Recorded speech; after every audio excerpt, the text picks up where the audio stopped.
নমস্কাৰ বন্ধু বান্ধৱীসকল, মোৰ এটা নতুন ভিডিঅ'লৈ আপোনালোকক পুনৰবাৰ স্বাগতম জনাইছোঁ। ৰং চেনেল সম্প্ৰচাৰিত হৈ থকা বকুল ধাৰাবাহিকখনৰ আজিৰ খণ্ডটো চাবলৈ বহুত বেছি ইণ্টাৰেষ্টিং হ'বলৈ গৈ আছে। যদিহে আপোনালোকে বকুল ধাৰাবাহিকখন চাই ভাল পায়, তেনেহ'লে ভিডিঅ'টো এটা লাইক কৰি আমাৰ চেনেলটো ছাবস্ক্ৰাইব কৰি ল'ব। এনেকুৱা ধৰণৰ আপডেট মোক পাই থাকিবলৈ। বকুল ধাৰাবাহিকখনৰ যোৱাটিখনত দেখিবলৈ পাইছিলে অদিতিয়ে আদিৰ দেউতাকৰ চিন্তা কৰি বহি আছিলে, আৰু তেতিয়া আদিয়ে তুমি এনেকৈ এতিয়া বহি থাকিলে নহ'ব, আমাৰ হাতত সময় নাই, মাত্ৰ 24 ঘণ্টা সময় আছে, আমি কিবা এটা কৰিব লাগিব বুলি অদিতিৰ আগত কৈছিলে। আৰু তেতিয়া অদিতিয়ে ইমান দিনে একো কৰিব নোৱাৰিলো, এতিয়া এটা দিনতনো আমি কি কৰিব পাৰিম বুলি আদিৰ আগত কৈছিলে। আৰু তেতিয়া আদিয়ে তুমি এনেকৈ ভাঙি পৰিলে নহ'ব, নহ'লে আশ্ৰমখন কোনে বচাব, গতিকে তুমি ওলোৱা, আমি মানুহজন বিচাৰি যাব লাগিব বুলি অদিতিৰ আগত কৈছিলে।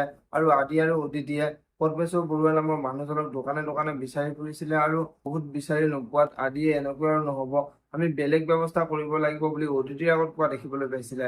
আৰু আজিৰ খণ্ডত দেখিবলৈ পাব ভাবিলে আশ্ৰমখন ভাঙিবৰ বাবে সকলো বস্তু আৰু মানুহ লৈ আশ্ৰম আহি পাব, আৰু পেহীয়েক আৰু ল'ৰা ছোৱালীবোৰে অনাবিলক দেখা পাই বহুত ভয় খাব। আৰু পেহীয়েকে অনাবিলৰ ওচৰলৈ আহি, মই তোমাৰ ভৰিত ধৰিছো, আশ্ৰমৰ ল'ৰা ছোৱালী কেইটাৰ বাবে তুমি আশ্ৰমখন এৰি দিয়া বুলি অনাবিলৰ ভৰিত ধৰিব। আৰু তেতিয়া অনাবিলে, মই আপোনাক কৈছোৱেই, মই কাৰো কথাই নুশুনো, গতিকে আশ্ৰমখন ভাঙি পেলোৱা বুলি অনাবিলে মানুহবোৰ লগাই দিব। আৰু তেতিয়া পেহীয়েকে কান্দি কান্দি অদিতিলৈ ফোন কৰিব। এতিয়া বাৰু অদিতিয়ে অনাবিলৰ হাতৰ পৰা আশ্ৰমখন বচাব পাৰিবনে, দেখিবলৈ পাব বকুল ধাৰাবাহিকখনৰ আজিৰ খণ্ডটিত।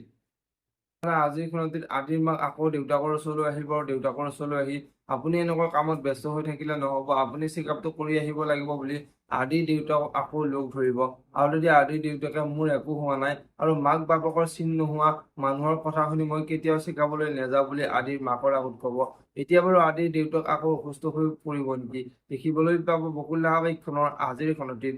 যদিহে আপোনালোকে বকুল ধাৰাবাহিকখন চাই ভাল পায়, তেনেহ'লে ভিডিঅ'টো এটা লাইক কৰি আমাৰ চেনেলটো ছাবস্ক্ৰাইব কৰি ল'ব। এনেকুৱা ধৰণৰ আপডেট মোক পাই থাকিবলৈ ধন্যবাদ।